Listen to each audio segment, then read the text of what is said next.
Well, we had a good streak going. We got to 11 straight episodes in a row, and then I got sick, majorly sick, man. But it's good to be back. Oh no, 11 or 12 episodes. We I dropped don't know. 11. We dropped 11. This Right. this will be 12. This would be 12. Okay. Yeah. How are you doing? I'm doing good. You made me think of Snapchat streaks. You heard of these things? No. So Snapchat, one of the things that happens with Snapchat is that I guess there's a way of kind of setting up your groups. So when people in your group reach out to communicate with you, so one person sends a message, there's sort of like this, you got to send a message back moment. And as long as you're going back and forth repeatedly, you build your streak. Now, I don't get the full mechanics of it, but I can totally see how that could become a compulsive disorder. And I mean, you could probably Google right now OCD and compulsive disorders associated with Snapchat streaks. It's probably someone's written a thesis on that. But it's funny because I was thinking about the downtime. I was thinking about the sort of I was trying to think about my thinking in relation to not getting to do the podcast last week and just sort of playing through, I don't know, I guess like my emotions around it, my thought process around it. You and I have had more than enough conversations around how we're kind of rejigging, tinkering with our own sort of like personal lives and professional lives, and seeing how that kind of experimentation where it's leading. But I got to tell you, initially, I was sad that we couldn't talk. I was like, you know what? I like this. It's like heading to the coffee shop. My dad used to do that all the time. He was an early riser, and on the weekends, he would, like me, I guess, like I'm up at 5:30. I wish I could do otherwise, but my brain just is like, snap, away we go. And my dad used to go to coffee shops, and he would hang out with his buds, the newspaper people, and he made great connections there. And it was fascinating that I felt like I was almost like I was channeling my dad last week. I was like, man, can't get to that coffee talk session. No, no harm, no foul. But I realized I guess what it kind of came down to was when I started to talk about it's not about the podcast. It's not about pushing out a recording.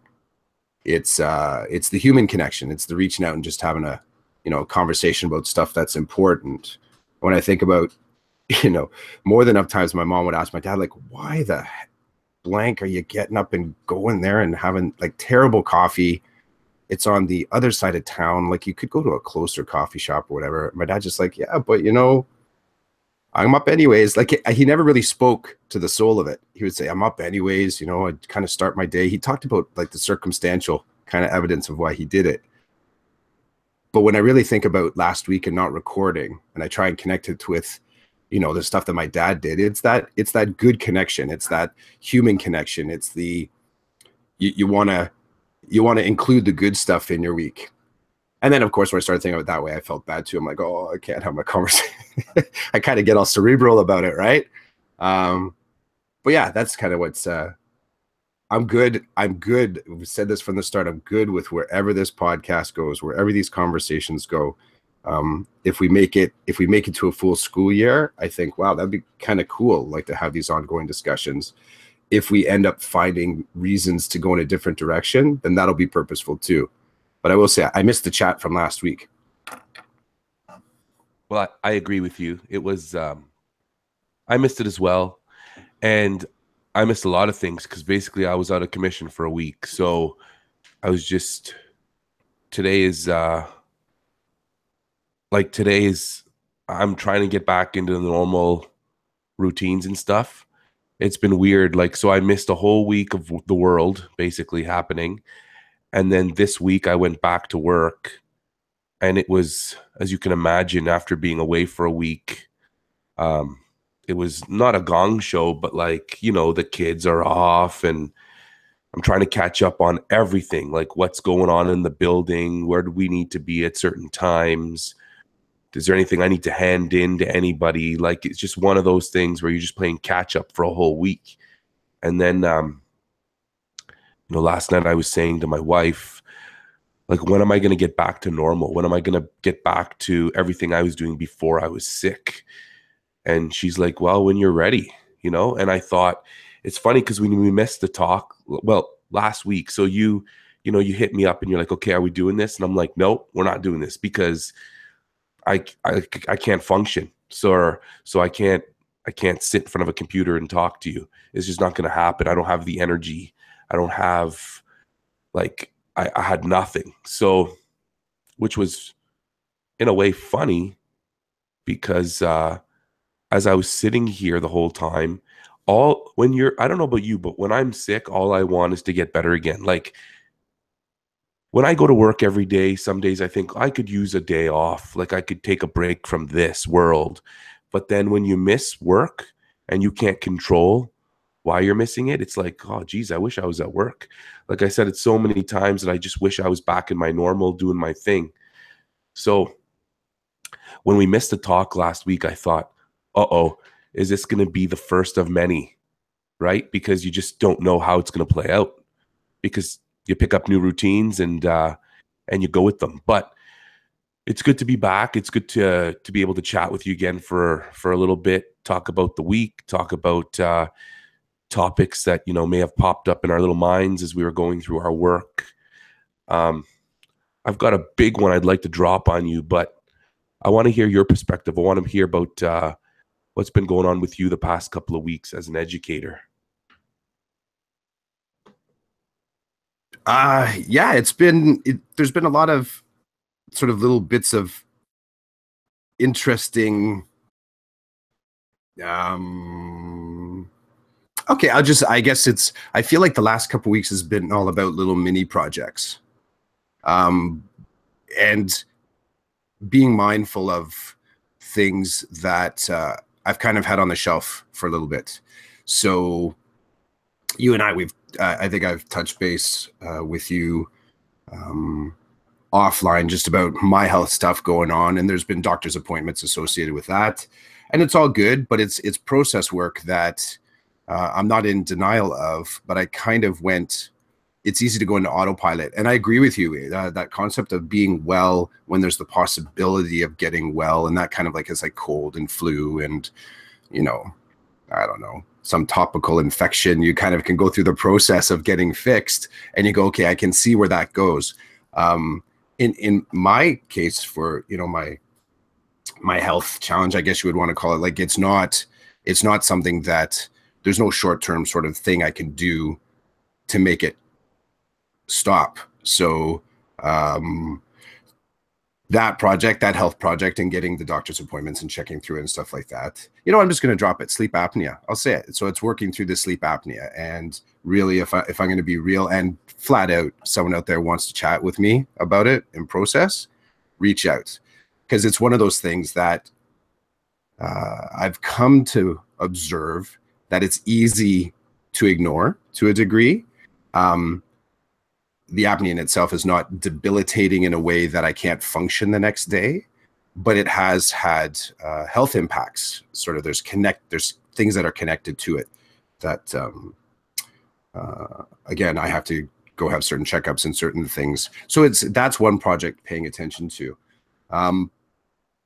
There's also my side hustle of breaking up with the internet. And I'm trying to find a really great way to speak of it, but there's that kind of a side project, and it's not about even saying the words breaking up with the internet. It's not it's a me, not you thing. So, internet, I'll tell you, it's got nothing against you, but I'm starting to sort of want a little bit more space for myself. And so that's another mini project, and I can go into some of the details, but that's it. And then I had I was at a cool conference.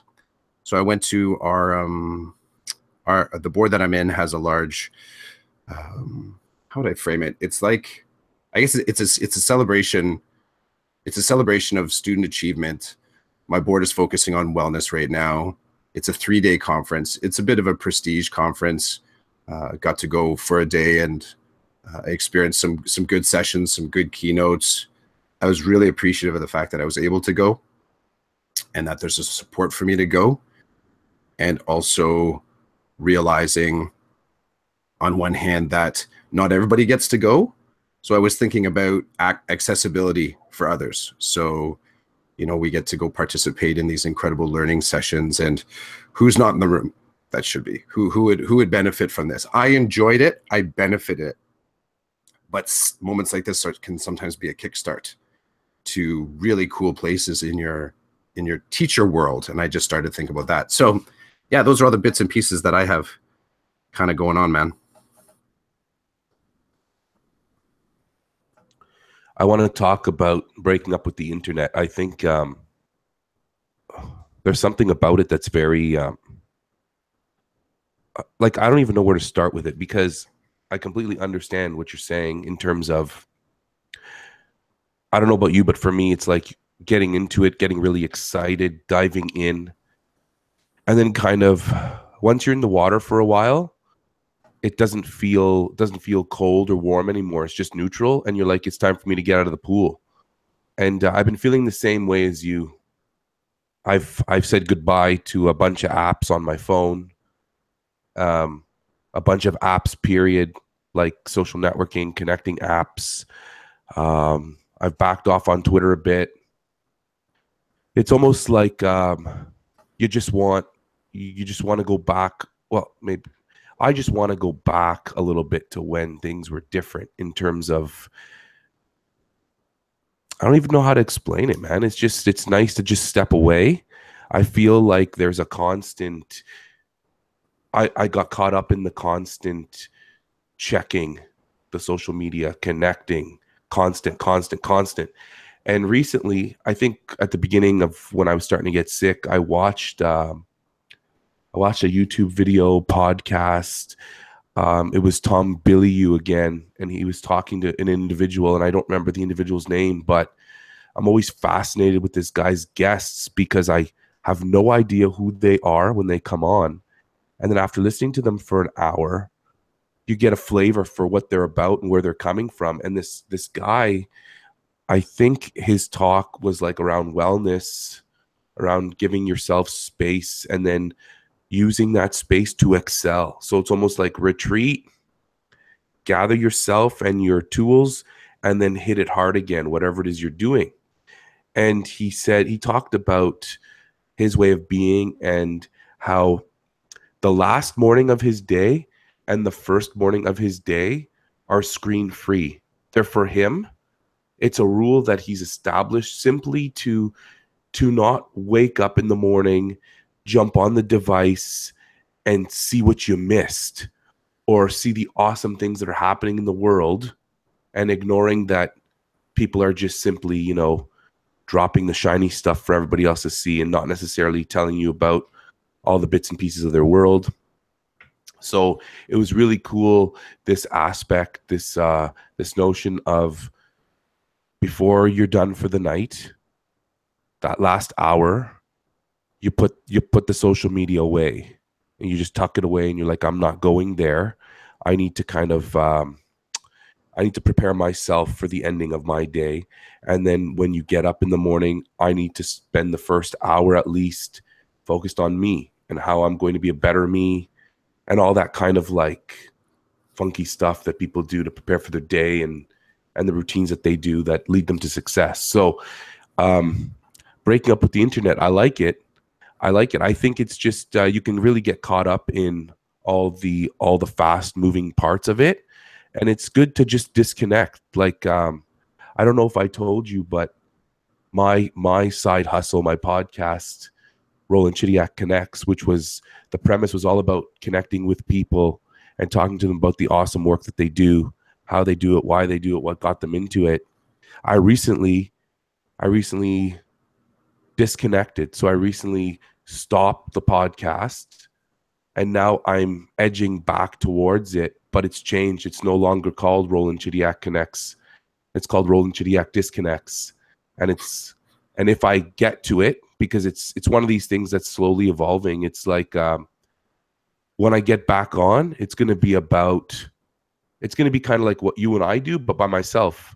I'm going to talk about, I'm going to disconnect. I'm going to break away from everything and reflect on a part of my work or a part of the work I do in education, what I think about it, how I feel about it, how I might move forward with it. So, like, that's a big step too, because it was kind of like a sudden abrupt stop to some people, right? To the people who may have been listening, they're like, holy cow, just episode 54. That's it. There's no more episodes. It's like, well, I'm in a different space. I moved into a whole other realm. There's nothing much more to say than that, right? And you got to go with it. And it's even hard to jump into the new project. What I want to do, I know exactly what I want to do, but I've not done it because I've not executed. I've not taken that next step because there's just something stopping me. And hopefully it'll come to me. What's stopping me? I'll deal with it. I'll face it, and then move on. But that whole notion of breaking up with the internet, I get it. And I think a lot of people do. I'm hearing more. It's funny. The people who are just getting into it seem to be very cautious. And then they look at me and they say, you weren't cautious. And now look what's happened to you. And I'm like, well, there's nothing that's really happened to me. It's just, I jumped in. I really felt like I was getting into it and enjoying it at my level. And now I'm taking a step back. I've done it. I don't feel I really need to do it. So I'm stepping back, and maybe being a little bit more strategic about it, or I don't know, trying to be more organic with it. But yeah, that's what I was thinking about when you were talking about your whole stepping away from the internet and your health. Man, I'm glad that you dropped the sleep apnea. I think it's important that people get a feel for who you are, and maybe somebody will connect with you about this. But I think the fact that it's gotten in the way of other parts of your life and impacted your health in other ways, it's important that you deal with it. And I'm happy to hear that you're working on that, because that's an important piece, right? Like, this whole health thing, when you don't have it, all you want to do is to have it back. And even when it's a simple flu, I guess, what I had, or some kind of virus or whatever, it just, you feel like, holy cow, I can't function in the way that I'm accustomed to functioning. And I'm no all-star, but like, I exercise, I do things with my family, I go to work. Like, holy cow, I couldn't do anything. So it just makes you think about how important it really is. And it's a good refocus. It's a good way to readjust, to figure out what you need to do to keep it as long as you can. Yeah, it's damn, you said a lot of stuff there. It's funny, going back to you saying that, dropping apps. I've been having conversations. So I think I mentioned to you before that I first broke up or left Facebook. I think it was maybe last spring. I was like, okay, you know what? Like, I had this joyless moment. I'm like, I'm not really, I'm publishing here. I'm sort of posting, but it's so one way for me, that because part of it is I was feeling the compulsion. Here's where here's one of the tools, and I don't have it into sort of any tight set of, let's say, rules or strategies for how I'm breaking up with the internet. But here's one of the things that I've observed about myself is when I have the compulsion to publish and no compulsion to connect, then I'm not doing the right thing. That's for me. I'm not doing the right thing. So Facebook became like that. I would post something up on Facebook and I really would have no drive then to also read the feed. I had no drive to sort of check out whether stuff was going on. And, that could just be me not fulfilling the obligation of a friend in general, or the kind of rules of engagement of Facebook. But I kind of just stopped there for a second. I thought to myself, is this making me feel good? Is this actual tool making me feel good? And I can remember a conversation you and I had. I can't even place it, but it was around the Voxer app. And I can remember, I think you and I may have had some broken telephone kind of communications. And I think you and I have gotten pretty savvy on when you and I are connecting digitally, it could flip between a public space and then a private space and then back to the public space again. And that feels really organic to me. It's like not everything has to be set in full view of everybody. And yet you can still have the flow and move forward. And we've gotten that kind of the gymnastics of that. It's not as if, you know, if you and I are chatting in tweet form and then it moves over to DM and then maybe over to a text. It's that's a really cool, yeah, I mean, you coined this first. It's a new fluency, right? So it's those cool ways of communicating in digital spaces. But I think prior to that, us getting to know each other that way, I think I had been dropping messages on Voxer. And then I think at some point you checked in somehow. I don't know where it was. You said, yeah, you know what? I'm not really using that one anymore. And it was a bit of a light bulb moment. Not that, here's what it was. It wasn't that, it wasn't like, I got it. Okay. So you're not going to use that anymore. I think where I became reflective was I got stalled on but this is like one of those big spaces. This is where so much communication is happening and the dude's walking away from it. And I kind of sat there for a second and I didn't quite get to well, if I didn't land on the spot that if he did it, then I should do it too. I just got hung on that question is what would compel somebody to walk away from those big communication spaces? Like what would be the things that you would how would you go through that process of saying, I'm kind of ready to leave this space now? And it can be, you know, on one hand, it could just be, and you'll get a survey from these things when you drop it out. Like, what was it? Is it like, you know, it was not purposeful to you anymore? Was it, you never intended to sign up for the app? There's a whole lot of stuff. But what if it's just, because there's, as a human, there's spaces that I don't enjoy being in. And I realize that I have a lot less, I guess the drive. Like I don't force myself to be around things that I feel I don't enjoy and I'm hostile to, or I could come to harm. So I just started thinking about digital spaces and am I just posting without the compulsion or that same positive energy to connect and reconnect and that back and forth? And I also, there's a second part to this is that, so that's the kind of mechanics of interaction. That's the relational part. But I'm also falling on the side of knowing self. I'll just give one quick example and then pull me out of this because it's going to keep spinning. I don't have this form. It's just a thing that I'm doing right now. The other day, I'm standing at the white erase board, pick up the white erase marker. I'm about to write the date on the board. And that morning, I had already, we talked about those intentional interventions or interruptions in the day. I decided I wasn't going to bring my watch. I leave my watch at home. I know the watch thing comes back up again. So it's not shifting it from left to right anymore, but it's just leaving the watch at home. So I leave the watch at home. And it was in that moment I realized how necessary that move was because I looked to my wrist. And what was interesting to me is I still looked to the wrist I normally put it on. I still looked to my left wrist, which means I hadn't actually deregulated myself enough. Thought of watch, went to look to my left wrist. I didn't even go, well, maybe it's on my right wrist then. I actually naturally looked to my left wrist. Didn't have my watch at all. And I had to, for a moment, I really had to restrain myself from walking across the room to grabbing my phone to checking the date. Now, for me, the date on the board is just, you know, 11/22/17. I drop the digits on there and then I'll put a little kind of a quote or a puzzle or below. And I really had to push myself to pick an anchor moment, either in the past, current, or future, and count back to what the date was. I didn't have that information accessible right there, right then. And I thought to myself, I should actually be able to, I should know what the date is. I think that's the type of information I think I should have portable. And I definitely shouldn't have had to work so hard to count back or count forward.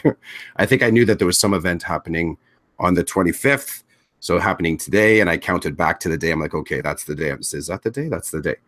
So I'm taking these moments where I'm really trying to find out where my edges are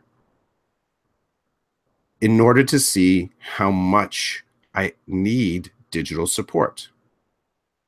And it makes me really kind of here's the kind of here's the break it down or the decoded moment. If I take this about teachers, or if I take it about students, there's a whole lot of tools that we have, and I think I've always suspected this. There's a whole lot of suggested tools that we're told can make our EDU lives better, or more fluid, or more. I didn't want to say the word connected. Let's just say better, improvement. But then when you claw back and look at what's necessary, it kind of falls in the same step of some of my philosophical understanding of accommodations on IEPs.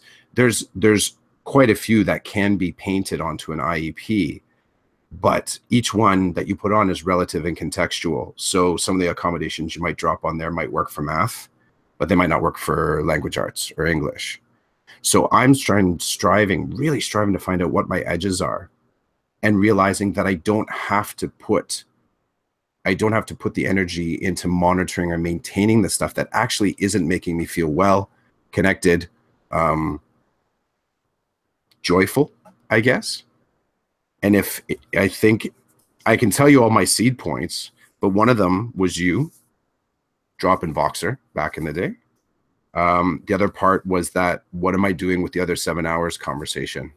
So I think, I don't know, that's back in like episode sub 5, I don't know, somewhere in the first 5 episodes, we were talking about when I realized that I hadn't really accounted for the amount of time that I bonused myself with my own podcast. What was I doing with those, 6 or 7 hours? Whew. Yeah. Okay, I'm gonna pull you out. Pull me out. I'm gonna pull you out. Yeah, you did it again, where you say a lot of stuff and I don't even know which entry point I'd like to go in. It's differentiated instruction, and now I'm confused because there's so many entry points for me. So I wish you would have just told me which way to go, but I love it when kids do that. They're like, we don't want all these options. Can you just tell us what to do? Nope. Pick your option, reflect, and then go. Anyway, so that's what I'm going to do. I'm going to reflect quickly in like 3 seconds and go. And this is the direction I want to go in. I'm glad I could help you out with the whole Voxer thing, I guess, if you want to call it that. And I'm not going to get into the reasons why, but there are many. And also, I'd like to add that for me, this is something that stands out a lot. It's really cool for me. When I see somebody I admire and respect a lot, as like in my professional world, in my personal world, and I watch them do a 180, it always throws me for a loop in 2 ways. Number one, I feel, how can this person abandon, or it appears as though they're abandoning, this path that they're on that is so, I want to use the word lucrative, but it has nothing to do with money. It's so lucrative, so successful for them, for their students, for their colleagues. And number two, how have I gotten so intertwined with who I believe this person to be that their direction, their change of direction shocks me, and puts me in a place of awe? That bothers me. It bothers me because people can do whatever they want to do. It should be none of my business. The second thing that bothers me is, how did I get so wrapped up in this individual, in who I believe of who they are? And then like this moment of shock, it's like almost like, how dare I have boxed them over here in this corner, and now they're busting out of their box and doing something completely different, and I'm in shock. And I've got a great example for you. And I'll have to preface it so that when people hear this, if people hear this, it doesn't go the wrong way. So Michelle Cordy, an educator in Ontario, I would say a well-respected educator, on the cutting edge, always willing to share, always willing to put herself out there to help others, to make herself better. So I have and I've met her several times, great person, right? Like on Twitter, Facebook, whatever. Great person, has helped me out professionally several times. The one day I find out she's moving from grade 3 to kindergarten. And I was shocked, not really in a negative way, but more like, holy cow, this person has kind of been on this one path for so long, doing these things.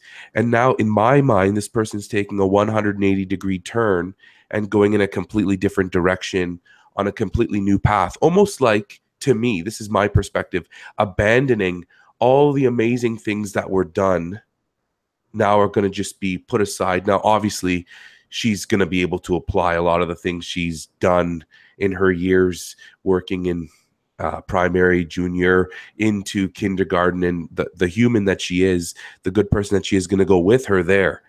But it was that initial top layer shock, and that bothers me. It bothers me that I put someone in a box, and then why am I giving them so much of my mental space? Why have I gone there? You know what I mean? And I think it's because the person's well respected, and I can learn a lot from that person. But then the person goes in a whole different direction, and I might not be able to learn anymore. So there's a selfish piece to it. But at the end of the day, the very end of it all is, the bottom line is what everybody's been saying for years. You got to be who you are. You know what I mean? You just got to be who you are, and you got to go in the direction that feels right for you, no matter what's happening around you. And that is difficult. It's so easy to say, but it's so hard to do. But it's a good learning for me because I've started to notice a trend, and I don't know what it is. Maybe it's just people in their professional growth, their personal growth. I'm seeing a trend. People are changing gears in ways that appear to be quite different than what they've always been doing. But I just think I'm just more open to seeing it now, or because I've connected with a certain number of people, it's bound to happen at that point. So I think it's awesome. I think, like, the whole dropping apps thing, it was time for me. My life circumstances brought me to a place where it was time. And so you make it happen, and you go with the new flow, and you do it because it's for you. It's not for anybody else. And I think that if that's your number one goal, yet it's very difficult because we do have, I'm going to call it peer pressure, but the people around you, like, when you told me you were starting to back away from the internet, my initial reaction was, oh, what's going on? Like, you're very well connected, you share a lot, you connect a lot. What's going on? But then I think, well, it's none of my business what's going on. This is where you find yourself. And I'm your buddy, so I support you. And if there's anything I can do to help you with that, like, I will. But I think it's all about who you are and where you're going. And if it's part of your path, it's part of your path. And I think sometimes it's harder for the people around you to switch gears, but you have to make those choices. And that's okay. Like, I don't know about you, but I reflect a lot on what's going on in my room and the direction it's going. And it's hard because sometimes you want to try to steer the kids in a way that you feel is right or comfortable for you professionally, but they're pushing back because they don't want to go in that direction. And if it's not going to cause them academic harm, like if it's not going to interfere with curriculum and the learning of what they need to get by the end of their time with you, then it's okay. Like, I'll give you a quick example. Last year, my kids were all over audio. This year, my kids are all about video. And that's hard for me because I've always stepped away from video because of the whole the privacy thing. Like, once you're on video, you're on video. Whereas audio, you're still kind of in the weeds. Your voice is there, but we don't have to give away any more of who you are. But my kids are all over the whole... This group I have this year, they all want to be YouTubers. Even the ones who don't want to be YouTubers, they want to be YouTubers. And so it's like, well, let's go there then. So I'm taking them there. But I'm in a place that I don't feel is right for me, but I'm slowly feeling more comfortable with it. And I'm learning with them. But, to some people, they might be like, holy cow, Chidiac is shifting gears. I'm just going where my students are leading me. And I may not like it. And it may appear as though I like it, but I might not. And in some circumstances, it may appear as though I might not like something and I do like it. So I think at the end of the day, for me, I don't even know how I got on this, but I pulled you out. Now I'm in and I'm twirling. But it's like you gotta go where you need to go, and there's a million reasons why, and it's a new fluency. You just get used to the new way, and hopefully it's a positive thing, not a negative thing, and then you go from there.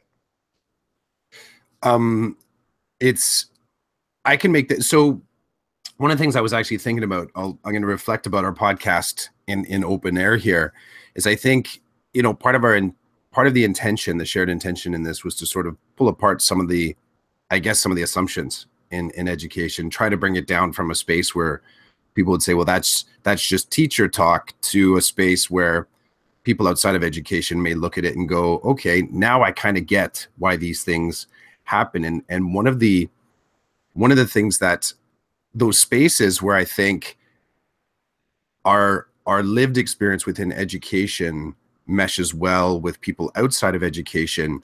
One example I'll give you, it was a Twitter conversation I had with Andrew Campbell, and it was around how much would you be willing to pay for a subscription to Twitter? So here's another one of those seed points. So you walking away from Voxer is one. This one is one as well. So Campbell and I got into it was brief, but it was talking about what I wanted from Twitter. So looking at this free tool, what is it I would want? And I was quite absolute in what I wanted. I wanted complete ownership of my content. I wanted to be able to set an expiry date so I can make it disappear completely whenever I wanted. And I was willing to pay a subscription fee. I also wanted I wanted ownership of the domain, much like you could for a website. So that kind of ownership, so that I would be able to say that if I'm paying for something, that the Chris J. Clough at Twitter was actually, it couldn't be replicated at all. So in any way, shape, or form. So he put in, well, what would you be willing to pay for that per month? And I forget what the number landed on, $7.99, $8.99. The number is less relevant than, I guess, the intent, which was to control my content. This comes out of, I think, a very important digital space of discussion with parents and with students that doesn't start with the statement, well, it's on the internet forever. We're going to start on a different spot on that spectrum and say, what are the conversations we need to have so that we can control and have ownership over what could be on the internet forever. I'm starting to get into a real head shaker space around why we tolerate that. Why we actually tolerate that idea that what we post on, and I get it. It's important to have discussions over the fact that when you post something on the internet, or you post something to the web, when you post something to a social community online, there is the potential that some danger could come of it. I get it. But there's a parallel conversation of why do we tolerate that? So if we're not using it as like a threat of harm in order to control behavior or to turn our kids into good digital citizens, what about the counterspin to that, where we say, well, why do we tolerate that possibility? I do think we should post positive. I do think that we should connect positively. I do think that we should have digital portfolios, but I also think that we should also have digital ownership. And in doing that, you open up these interesting spaces of what if I could pay $6.99 a month? And Twitter then just becomes it becomes a real 2.0 tube tool for learning, as opposed to a data cache for Twitter and a marketing tool for Twitter. So that was the other part there. And I landed on, that tool. And I can remember I connected with you, and my colleague was mind blown. So now there's no tweets stay on my timeline any longer than a week. Just gone. And so I'm watching to see, because this also creates a really interesting barometer for me, as how active am I? So you can take your mobile phone, put it in a safe, have that combination only in the hands of somebody else, just to control your behavior so you don't go on your phone or whatever, you know what I mean? So you're existing more in real life. And I think what I'm doing with this expiry date thing is also, it's kind of in step with that. So what happens is I'm creating a kind of like a week of context where conversations could occur, but I'm also not allowing for the conversations to sort of just be accessible forever. They're gone. They're gone. So I like the idea of being able to exist closer in real time, even in my digital spaces. Because somebody asked me, like, why would they? Someone reached out, a conversation I was in like a year and change ago on Twitter. Maybe you and I talked about this. And, you know, I was kind of rattled a little bit. They were actually engaging in conversation about it. And I don't have a problem with that. I'll discuss whatever I've posted, right? And I have other things that'll be there forever and ever and ever too. It was just more the wow factor of the voice from the past. So being brought back there. And it just made me think about the access that people have to my content and whether or not I was entirely comfortable with that. And I just thought to myself, you know what? I think I need an expiry. I need it to sort of close out so I can feel like I'm professionally developing forward. And even as I start to say that, it starts to sound a little bit crazy, and it sort of rattles off on some of the concerns around Snapchat, that messages can be sent and people have a real problem with those messages disappearing. I agree if those are bad messages. But I would challenge anybody to recount all the conversations they had with people from last week. And the power of forgetting is a powerful human sort of tool. There's purpose to it, right? I asked my colleague, I said, do you go back and review your tweets, like your first weeks of tweets? Do you go back and you kind of sit and spend time with them? Do you sort of relearn or reflect on that content? And there was sort of mixed response there, but sort of generally a no. I said, so why are you keeping them? And I'm not saying why are you getting rid of them? Or I'm not suggesting why don't you get rid of them. I'm just asking, why are you keeping them? And this has led me just to these spaces of removal and erasure where possible. And it's also reminding me of, and kids out there, I'll tell you, it is difficult to remove items. It is difficult to unsubscribe. It is difficult to shut down and delete accounts, because I'm also starting to really see the interconnectivity of tools. So you shut one thing down, but if another app is speaking to that app, it can reactivate it. So it's a really interesting puzzle process to pull it down to a space where I can see me. I can see the edges of me. I think I need to have a sip of coffee. Well, I like the whole idea of it. And you're right. I mean, why do I still have the tweets that I have from the beginning? Because it's just too hard to go back and get rid of them. Now, I know you found the magic bullet, so maybe you can tweet that out later or something. But I agree with everything you've said. I agree with everything you said. You know what? That notion, why are we just okay with the fact that things on the internet will be there forever? Why are we just okay with that? That's an interesting idea that you bring up. And I'd like to think that I fight that idea by teaching my students that whatever we put on the internet should be good stuff.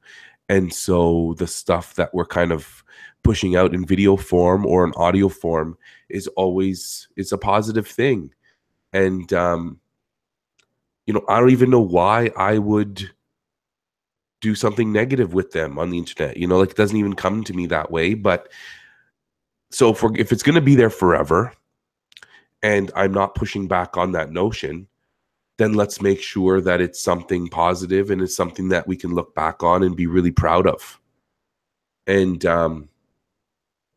they want to be YouTubers, fine, be YouTubers. Let's make a positive difference. Let's put stuff out there that people might see and people might think, wow, this is a good message. I like this. And so thank you for dropping that idea about why are we so okay with the idea that, well, once it's on the internet, it's there forever. You know, why is that? And I get it too. Like, I get the whole internet thing. I know why, but yeah, I don't really hear people pushing back. I see people stepping away though, right? Like, I see people minimizing their footprint. They're very careful where they step now. So it's not just about recording where they've been and where they're going. It's about, I'm not stepping over there because I know that that footprint will be there for a long time. And if I want to get rid of it, I'm going to have to work really hard and do all kinds of things to try to make it go away. So rather than all of that, I just won't step there. And there's something refreshing about that. It adds a layer. It adds a layer of I don't know what word I want to use, but it's like a sophistication. Like once you understand how it works, there's nuances, and then you can engage in those because you understand. And I think it goes back to why, and pardon my language if you don't like the way I put it, but why you're kind of breaking up with the internet or stepping away or watching your step, why I've dumped a bunch of apps. It's because I told you I was in the water, I got comfortable, and now it's time to remove myself in certain ways and put myself in other places. So I'm down to like 3 solid apps, social media apps that I will engage with, and 2 out of the 3 of those I use with my class. So um, it's a valuable tool for their learning, for our sharing of our learning. And right now it works. Right now it's we're in the middle of something that's working, and I like it, and the kids like it. And so let's just keep going with it until something new comes, and then I can drop something else and pick up something and go from there. And there might be things that I see that I just never pick up, and that's okay. That's okay. I used to think that that was a problem. I don't think it's a problem anymore. That's why there's so many people out there. There's so many amazing educators who are willing to pick something up and run with it where I'm not. And there are things that I pick up that they're not willing to pick up. It's all good. If I ever want to know about it, I'll just communicate with that person. I'll connect with that person. You said something earlier, and I wanted to come back to it. Oh, yeah, yeah, yeah. You said the compulsion to publish but not to connect, that causes you some issue. And I know why it causes you issue, because I think I know you as a person. But I think that there is a place for that, unfortunately. The idea to share and then to not connect. And this has come up several times with people I've spoken to. Everything's relative, right? Like, so I know people who have 20 followers on Twitter, and then they look and they see that I have over 3,000, and they think I'm some kind of all-star, and I'm no all-star. It's the followers I have come from many years of doing all kinds of stuff, right? So I tell them, the first thing I say is like, what is your purpose? What do you want from this? Why does it matter how many followers you have? And they say they want to connect. They don't just want to publish. So then I say, well, what are you doing to connect? Are you engaging people in conversation? Are you dropping things that are encouraging people to jump in? Like, are you doing those things? Are you behaving that way? They say no. Then I say, well, you want to connect, but you don't want to follow there is a recipe. You don't want to follow the recipe to establish connection. So what is it? Like, what do you want? Because you're not going to connect with people if you're not going to put yourself out there. Then they say, well, I don't want to put myself out there, but I want to have a following so that people can see what we're doing. I say, well, it doesn't work that way. Based on everything I've read, based on my experience, it doesn't work that way. And so you get caught in this circle of, this is what I should be doing as an educator. And so I jump on and I will just push things out. There are people who push things out all the time, and I try to jump in and I try to connect, and they don't respond. And it's like, okay, well, then we're not going to connect. Like, I'm going to move on to the next classroom teacher who's doing something, who is going to respond to a tweet that I put out. And so for some people, it's okay to just push. They're just pushing everything out because it's more of a platform to inform the community, to inform parents. But I believe they're missing a piece. And that piece is that if someone tries to connect with you, if someone says, hey, this is a great activity, could we maybe collaborate, or could you show me where you found this, and then you get nothing, well, then you're going to lose people. People are just going to know you as they're going to know you as like an account that's simply static. There's no dynamic nature to it. There's going to be no interaction, and eventually you lose people with that. You're not going to gain people with that, because what I've read and the people I've contacted about this type of stuff, they tell me they say there has to be some level of connection. If there's no level of connection, then you become invisible. You're just there. You're just there. So you pop up in somebody's feed and they scroll right past your name because they know that your value is not enough for their attention, right? A little bit of Gary V for everybody here. The value is not enough to catch the attention, and therefore people just fly right through you. And I think this has been a battle. This is for me talking to people who say to me, "Well, how do you do it?" And I'm like, I don't really do anything. I'm not doing anything, right? And there's some educators that have like tons of followers because they're constantly connecting, they're constantly publishing, they're constantly pushing out. That's not what I'm doing, right? That's not why I'm in it, I guess. But at the end of the day, you want more people to engage with you, then you need to engage with them. And initially, you're going to have to put yourself out there. And it doesn't have to be like all or nothing. It can be just little bits, right? But if you are a classroom teacher and you have a classroom account and you're constantly pushing out the amazing things you're doing and the learning that your kids are part of, and another educator or somebody in the community responds to you and you don't respond back, you don't engage, that's part of your footprint. And people will see that, and then people will not engage. And then you will have a static place on the internet where you've stepped a bunch of times, but everybody walks right past you because they know that it's not worth their time. So it's that whole thing, right? It's a give and take, the purpose. What do you want to do? I don't know. I don't even know how I keep going down. I'm twirling here. I'm spinning and I don't know how I'm getting into it. Something you said brought me there. Oh, about the compulsion to publish, but not to connect. And I think that balance is important. And I think that for some people, publishing is all they want to do, and that's fine. And for some people, connecting is all they want to do, and that's fine. But I guess you gotta step back and you gotta look at what you want and then see if you're doing what you need to do to get what you want. That's for me the bottom line, I guess. Yeah, that's a good bottom line. And throughout it, I hear the theme of relationships. So part of it is, why would anyone tolerate being ignored? Right. And, you know, when I think about some of the work that I'm trying to do now to figure out who I'm connecting with and why I want to connect with them, I'm trying to have some harmony there, where if I am writing a blog post, am I really mindful of the next conversations that will happen as a result of it? Am I hopeful that I'm going to have more conversations about that?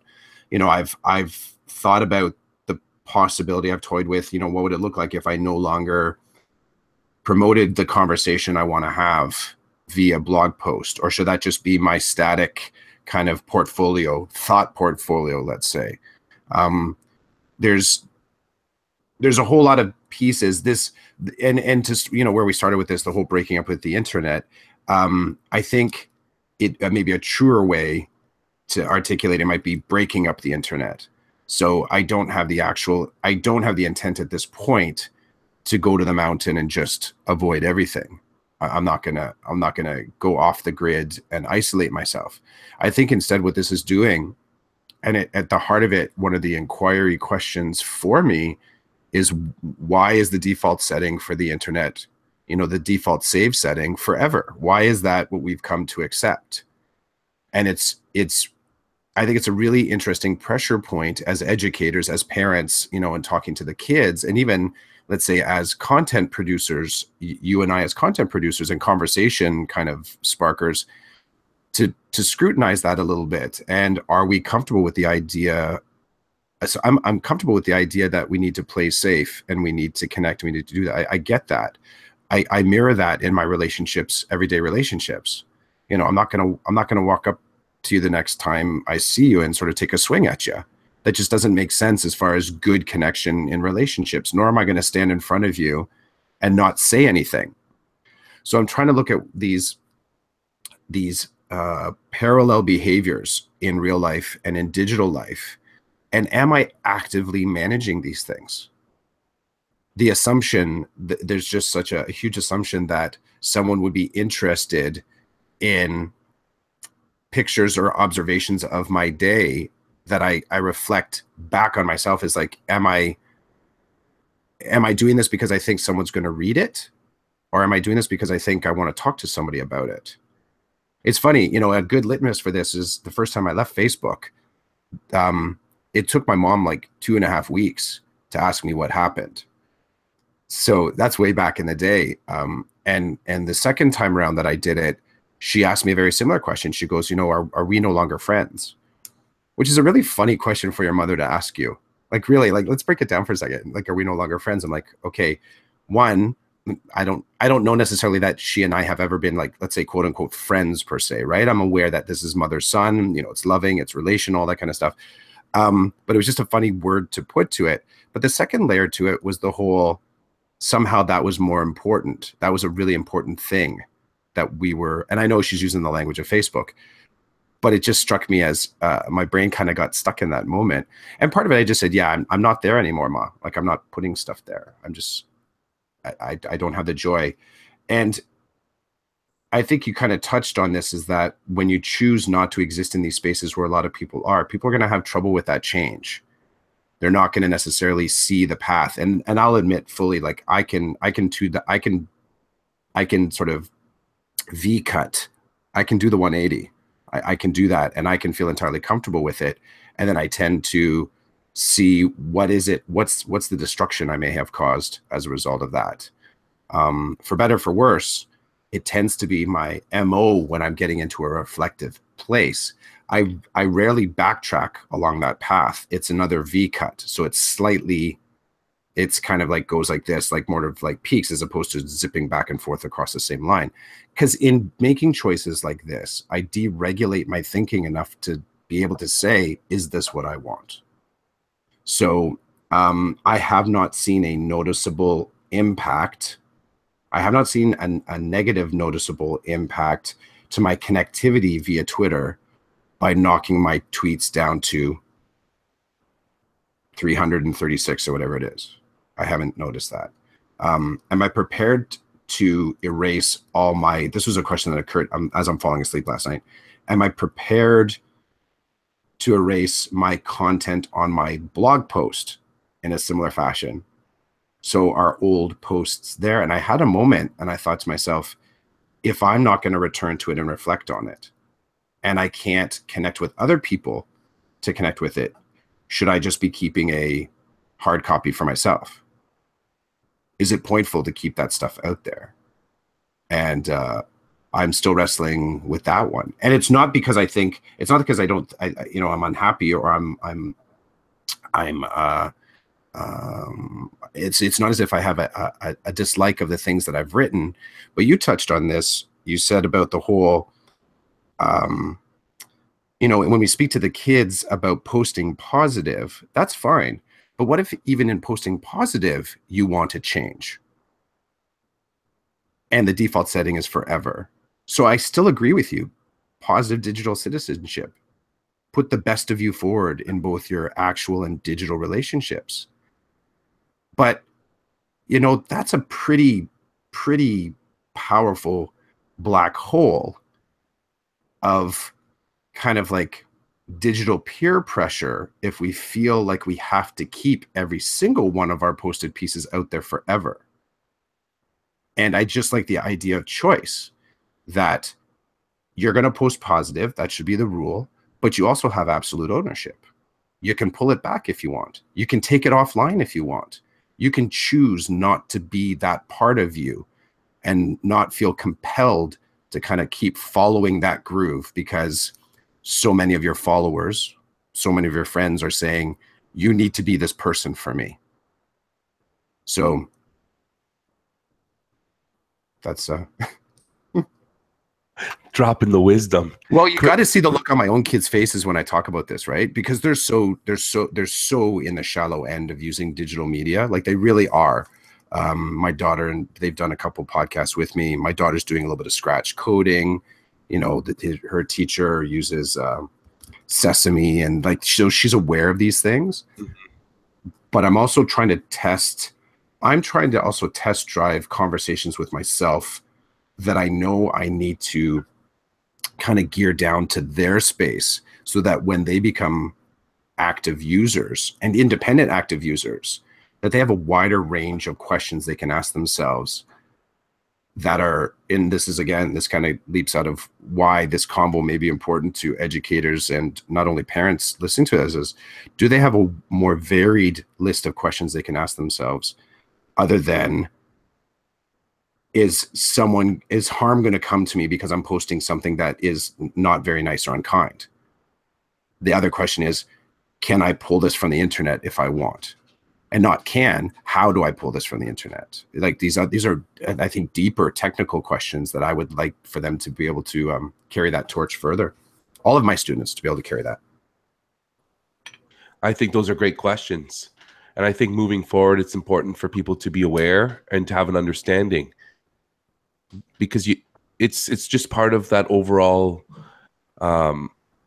understanding what you're doing, why you're doing it, how to do it, how to undo it if it's possible. I think it's important. Okay, before we shut this down, I want to drop the 2 words that I wanted to talk about today that we didn't get to. You ready? Do it. Mental health. That's the topic I wanted to drop for today, because of a couple of things, but like the mental health of our students, and going back to pre episode 5 of we're teachers, but we're more than just teachers.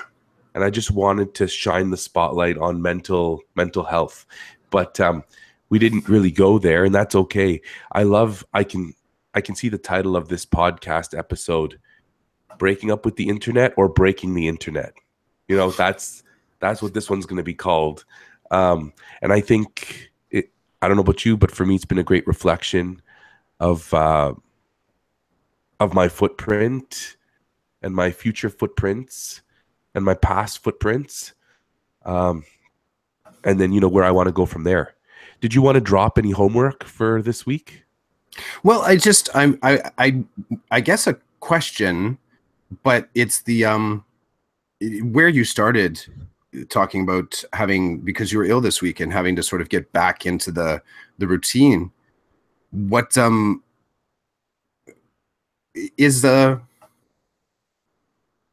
the routine? What was the bigger challenge? You yourself getting back into the routine, that the system somehow shifted a little bit? Was it the kids? Like, what was that thing? Because I get you, like, you take time away and you feel like, you know, you're just falling behind in the race, so to speak. Like, that machine is just moving forward. And this kind of can fall out of, you know, the mental health thing too, that it's necessary for us to take downtime when we're not well. And I just wonder about that counterspin, is that when we are well and you're just craving, I got to get well again, what's the impact of arriving back at work? Are you well enough? Are you well enough to sort of come back and jump on that moving bus? So if there's any homework, let's say moving forward, is it's observing those moments where you may feel like those moments of disconnect, and the school, the system is kind of moving on without you. What are the strategies to get reconnected, so you're actually actively feeling like you got your hands back on the wheel again? But for you, what was it like to that? What was the bigger challenge? Was it about you and your tools? Was it about the kids and where they had gone? Or was it just kind of about the system? Like, you just got to jump back up on that bus. It was both in harmony. The me and the kids, like when I got back, the first thing I did was I had the same routines that we always have in the first 35 minutes of the day. And then we shut things down and we came together as a group and we basically had a meeting. Basically, you know, they were like, where were you last week? You know? So they were curious, but there was also a sense of, there was also like a sense of relief. Like some of my students were very relieved because I had 2 supply teachers in that week, and everything was messed up, and everything was like, it was just different. It's different when you've got to deal with 2 new people, and you're working on certain projects, but you're not working on them while your teacher's away. I just brought them together. I answered some of their questions. I informed them that I was informed of how the week went, of the struggles, the successes, and that for me, there was 1 or 2 things that I needed to address, and I wanted them to address whatever they felt they needed to address before we moved on.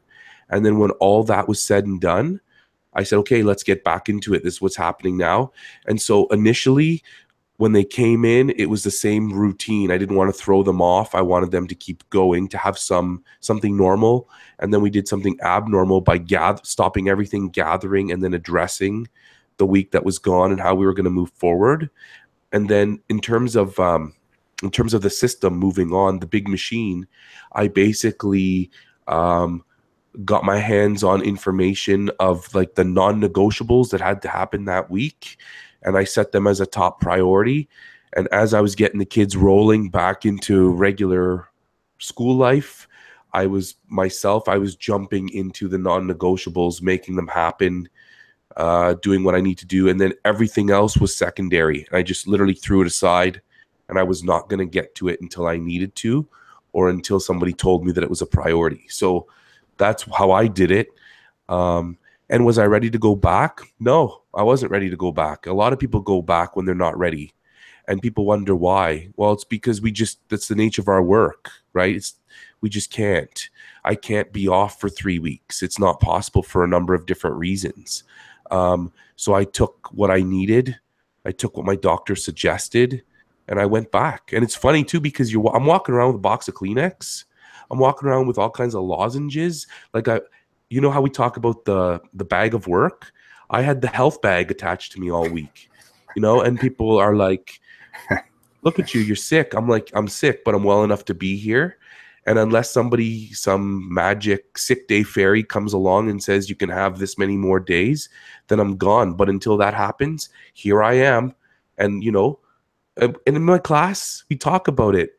I was using Purell all week, right? I wasn't touching other people's stuff unless my hands were clean.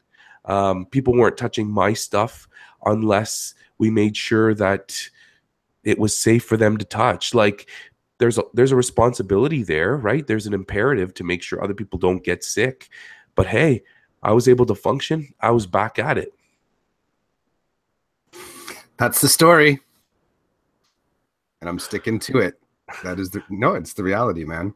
I'll just tell you flat out, thank you for being you and being involved in the elementary level. It definitely is one of those things that, in talking to some of my secondary colleagues, they're just like, yeah, all the stickiness. I just don't know. I don't know if I could work at elementary. All the stickiness, all the, what is on the desk? What is that on the desk right now? Or the floor or on the chair? So dude, great to have you back. Glad to have the chat again for sure. I look forward to whatever we can throw down next week. And yeah, I appreciate you. I appreciate the time you take to chat with me, man. Thanks. And the same goes from me to you. I appreciate it. Thank you for your time.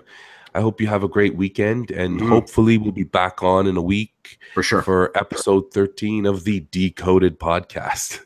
Love it. Take care, man. Have a good one.